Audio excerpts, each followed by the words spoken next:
Welcome back mga hunters, nagbabalik po. Kali May 09. Eto, bago po tayo mag-comment na meron ako niyan, common lang yan, aba. Makinig po muna kayo, lalong-lalo na yung mga baguhan, no? Para meron po kayong natututunan sa ating mga content. Nagbabahagi kasi ako ng mga impormasyon lalong-lalo na sa mga BSP series coins, no?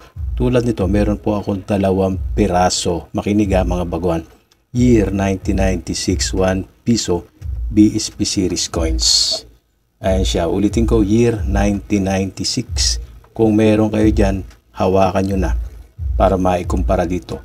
Ang kakaiba po sa ating year 1996 1 piso na ito ay wala po siyang mint mark, no?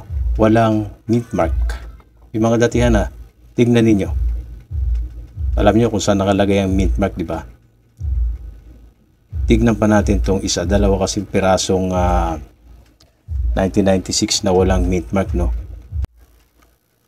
Ito siya, no?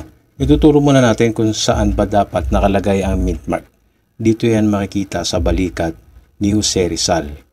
Meron po diyang mint mark, palatandaan na ginawa ng Bangko Sentral ng Pilipinas. Ayan siya, oh. Hindi nga lang kagandahan ng kondisyon ito, kaya ako ginawang content ito, mga bro, mga ka-hunters, gusto ko pong makakita o makakuha ng ganito na maganda ang kondisyon. Yan. Sa tinuturo kong yan, diyan dapat makikita ang mint mark nitong 1996. Karaniwan dito ay may mga mint mark lahat ng 1 piso BSP series coins. Lahat po yan ay merong mint mark. Nangangahulugan bakit walang mint mark ito. So pag totoong walang mint mark, itong aking mga 1996 2 piraso ay lalabas na ito po ay rare. No, ayan, tingnan niyo, zoom ko tong isa. Wala rin po siyang mint mark.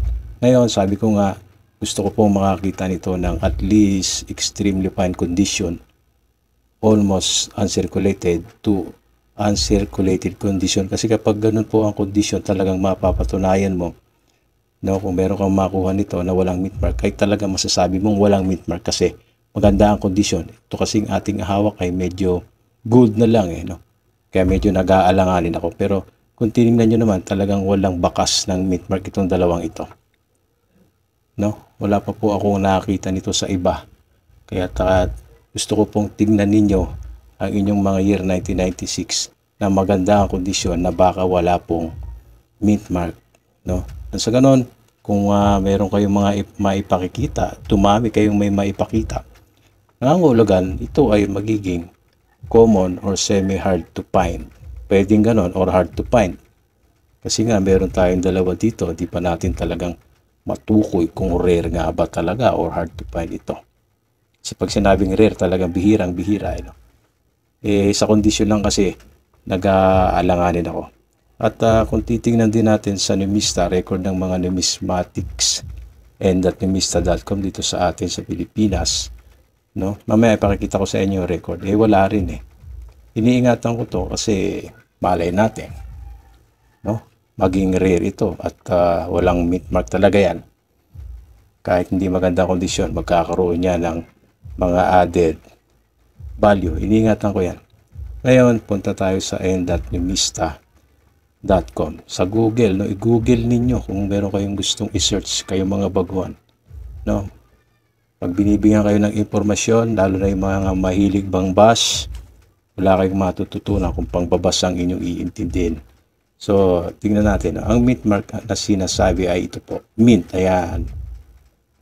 Ganyan po ang makikita sa lahat ng piso. Meron yan. Ito nga 1996 natin ay wala no? Kahit tingnan natin sa record, yung year 1996, ay wala namang variation o record dito na nakalagay na no mint mark. So, ang alam nila ng mga numismatics ay meron mint mark lahat. Pero yun na nga, meron tayong hawak 2 piraso na walang mint mark, nagkakatalo lang, no? Kasi walang, sa kondisyon.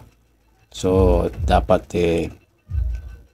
patuloy tayo mag-hunt at baka makahunt nga tayo ng mas maganda kondisyon na walang mint mark. Na sa ganun, mapapatunayan na natin na meron kang lumabas na walang mint mark. Ayan po ang ating pong sharing ngayon. Mag-iwan kayo ng opinion dito at ipakita ninyo ang inyong mga 1996 na walang mint mark. Yung maganda kondisyon na para malaman po natin. Ayan, God bless.